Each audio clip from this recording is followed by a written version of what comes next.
Assalamualaikum warahmatullahi wabarakatuh. Perkenalkan nama saya Dani Tirta Wijaya dengan NIM D600220175. Saya Pandia Zaza Raihan dan NIM 162. Saya Muhammad Rafi Arfiansyah dengan NIM 171. Saya Arya Pamungkas dengan NIM 173. Di sini kami akan menjelaskan tentang analisis yang ada pada Warmindo Rakyat. Yang pertama yaitu ruang lingkup sistem. Penelitian ini berfokus pada analisis sistem antrian di Warmindo Rakyat yang berlokasi di sekitar lingkungan Universitas Muhammadiyah Surakarta. Objek penelitian berupa data antrian pelanggan yang terjadi pada waktu-waktu sibuk, terutama saat jam makan siang, makan malam, dan setelah jam perkuliahan berakhir, ketika jumlah pengunjung meningkat secara signifikan. Tujuan utama dari penelitian ini adalah untuk mengidentifikasi permasalahan dalam sistem pelayanan Warmindo Rakyat dan menghitung jumlah pelanggan menggunakan Excel makro. Hasil simulasi ini diharapkan dapat menjadi bagian evaluasi dan dasar pengambilan keputusan dalam upaya meningkatkan kualitas pelayanan dan mengurangi waktu tunggu pelanggan di Warmindo Rakyat. Lalu, di ruang lingkup penelitian ada 4 poin. Yang pertama adalah mencatat waktu kedatangan, waktu mulai dilayani, dan durasi pelayanan. Yang kedua, mengklasifikasikan jenis antrian yang terjadi. Yang ketiga, membangun model antrian berdasarkan data aktual menggunakan Excel makro. Lalu yang terakhir, menilai performa sistem antrian berdasarkan parameter. Lalu ada permasalahan sistem. Penelitian ini memfokuskan pada sistem antrian Warmindo Rakyat. Objek penelitian mencakup analisis data antrian yang terjadi selama pemesanan menu pada kasir. Masalah utama yang diidentifikasi adalah waktu pelayanan yang lama akibat proses pemesanan menu, di mana pegawai harus mengkonfirmasi pesanan, serta pelanggan yang bingung memilih menu. Hal ini menyebabkan pelanggan harus menunggu dalam antrian yang panjang, terutama saat kedatangan yang bersamaan. Next. Lalu yang ketiga ada model konseptual. Model konseptual mencakup tipe antrian, distribusi kedatangan, dan pelayanan, kapasitas antrian, serta faktor-faktor yang mempengaruhi panjangnya antrian dan waktu tunggu. Yang pertama ada prioritas antrian. Tidak ada prioritas khusus dalam sistem antrian ini. Semua orang dilayani berdasarkan urutan kedatangan. Lalu yang kedua, jam operasional. Antrian di Warmindo Rakyat beroperasi selama jam buka sampai tutup, dengan puncak kedatangan terjadi saat setelah maghrib hingga malam dan di hari libur. Lalu yang ketiga ada faktor-faktor penyebab antrian. Masalah antrian ini terjadi akibat proses pelanggan dalam memilih menu, serta kedatangan pelanggan yang bersamaan sehingga membuat antrian panjang. Lalu yang keempat ada first in, first out. Model antrian yang diterapkan adalah FIFO, di mana pelanggan yang datang terlebih dahulu akan dilayani lebih dulu. Lalu yang kelima ada kedatangan. Kedatangan pelanggan di meja kasir cenderung lebih ramai, terutama pelanggan berdatangan secara bersamaan. Lalu yang keenam ada jumlah pelayanan. Sistem ini memiliki satu pelayan yang melayani pelanggan secara paralel. Jumlah pelayan yang hanya satu dapat menjadi faktor dalam panjangnya antrian. Lalu yang terakhir ada kapasitas antrian. Kapasitas antrian di Warmindo Rakyat terbatas dan disebabkan ruang fisik yang tersedia. Hal ini dapat memicu penumpukan antrian. Next.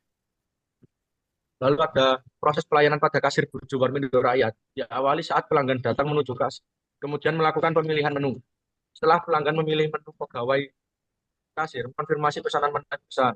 Setelah itu pegawai kasir memberi tagihan sesuai dengan harga di menu. Burjo Warmindo Rakyat menggunakan sistem antrian first come first serve, di mana pelanggan yang pertama datang akan dilayani terlebih dahulu. Setelah kasir menyelesaikan pelanggan pertama, kemudian dilanjutkan dengan pelanggan yang lainnya. Tidak ada jalur prioritas di Warmindo Raya. Kemudian waktu antar kedatangan. Waktu antar kedatangan dengan analisis distribusi frekuensi data menunjukkan bahwa sebagian besar nilai terkonsentrasi pada bin pertama dan kedua. Bin pertama dengan nilai sekitar 54,71 memiliki frekuensi tertinggi yaitu 26, sedangkan bin kedua dengan nilai sekitar 108,43 memiliki frekuensi sebesar 12. Ini menandakan bahwa mayoritas data berada pada rentang nilai yang relatif rendah. Bin ketiga yaitu 162,14 dan bin kelima 377 masing-masing memiliki frekuensi yang cukup kecil yaitu 2 dan 0, sementara bin keempat 215,86 memiliki frekuensi 9. Selanjutnya yaitu waktu tunggu. Waktu tunggu dengan analisis distribusi data menunjukkan bahwa sebagian besar nilai terkonsentrasi pada bin dengan nilai sekitar 14,57 yang memiliki frekuensi tertinggi yaitu 30. Bin berikut yaitu sekitar 28,14 memiliki frekuensi 8, diikuti oleh bin 41,71 dengan frekuensi 9. Selanjutnya bin 55,29 menunjukkan penurunan frekuensi menjadi 4 dan bin terakhir yaitu 96 mencatat frekuensi 4 dengan gabungan dari dua kelas terakhir. Selanjutnya yaitu waktu pelayanan. Dengan analisis distribusi data menunjukkan bahwa sebagian besar nilai terkonsentrasi pada bin dengan nilai sekitar 26,71 yang memiliki frekuensi tertinggi yaitu 19. Bin berikutnya dengan nilai sekitar 49,43 memiliki frekuensi 16, diikuti oleh bin 72,14 dengan frekuensi 12. Sementara itu bin 94,86 dengan dan 163 masing-masing memiliki frekuensi lebih rendah yaitu 5 dan 3. Selanjutnya yaitu waktu dalam sistem dengan analisis distribusi data menunjukkan bahwa sebagian besar nilai terkonsentrasi pada bin dengan nilai sekitar 60,29 yang memiliki frekuensi tertinggi yaitu 20, bin sebelumnya yaitu 36,14 dengan frekuensi 11 disusul oleh bin 84,43 dengan frekuensi 8 dan bin 108,57 dengan frekuensi 9, bin terakhir yaitu 181 dengan frekuensi 7 dengan gabungan dari dua kelas terakhir. Pola ini mengidentifikasi bahwa data bersifat tidak merata dan condong ke kanan atau positively skewed karena terdapat data dengan nilai tinggi namun dalam jumlah sedikit. Hasil uji Kolmogorov Smirnov menunjukkan nilai dihitung sebesar 0,26696 dan nilai database sebesar 0,21574. Karena nilai hitung lebih besar dari nilai tabel, maka seharusnya hipotesis 0 ditolak, yang berarti data tidak mengikuti distribusi eksponensial. Selanjutnya ada simulasi anilogik, yaitu simulasi itu dapat diartikan cara penyajian pengalaman belajar dengan menggunakan situasi tiruan untuk memahami tentang konsep, prinsip, atau keterampilan tertentu. Model simulasi dapat menggambarkan keadaan sebenarnya dari suatu keadaan, penyederhanaan dari suatu fenomena di dunia nyata. Simulasi adalah suatu tiruan atau perbuatan berpura-pura saja. Dalam skenario satu ini, hasil running-nya seperti gambar tersebut. Dengan interval time dari data pengamatan menunjukkan rata-rata waktu antri 16,76 detik, waktu pelayanan 48,28 detik, waktu dalam sistem 64,9 detik, panjang antrian 0,16 detik, dan utilitas pelayanan 0,46. Distribusi interval time yaitu ada gamma 0,91677,104,08,4 serta delay time-nya gamma juga 1,9805, 22021, 4 saat kondisi antrian normal di Bermuda Rakyat. Dengan hasil running skenario 2, arrival rate 115% dinaikkan, menunjukkan bahwa waktu antri rata-rata adalah 230,74 detik, waktu pelayanan rata-rata 50,88 detik, waktu dalam sistem rata-rata yaitu 281,37 detik, dan panjang antrian 4,5 menit. Dan utilitas pelayanan rata-ratanya 0,96. Kenaikan arrival rate ini menyebabkan peningkatan waktu antrian, waktu pelayanan, dan waktu dalam sistem, yang menunjukkan bahwa saat kondisi ramai, pelanggan Bermuda Rakyat harus menunggu lebih lama.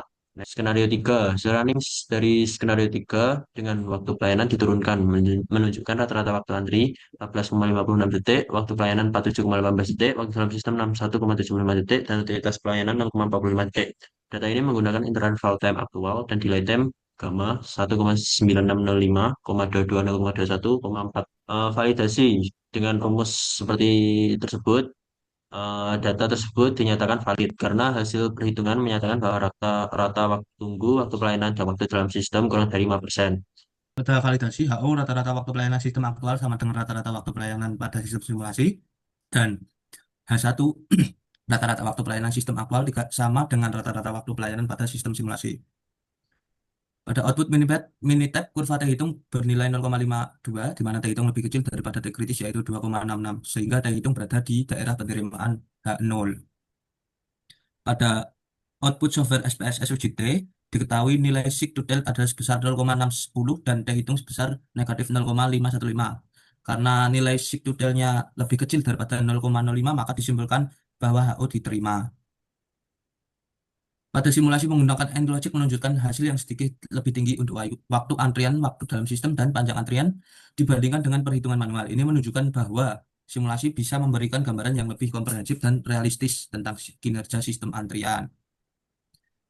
Pada verifikasi, skenario peningkatan efisiensi pelayanan memberikan hasil terbaik dibandingkan kondisi normal maupun kondisi ramai. Dalam skenario ini, didapatkan waktu antri sebesar 17,98 detik dan waktu dalam sistem 66,24 detik, yang merupakan terendah dengan panjang antrian hanya 0,17 orang per menit. Pada kesimpulan didapatkan 5 poin. Yang pertama adalah masalah utama di Warmindo Rakyat memiliki waktu pelayanan yang lama, terutama saat ramai waktu mengantri mencapai 188,53 detik akibat pemilihan menu dan konfirmasi pesanan yang memakan waktu. Yang kedua, sistem antrian Vivo dan hanya satu pelayan membuat antrian menumpuk saat jam sibuk seperti malam hari dan setelah kuliah.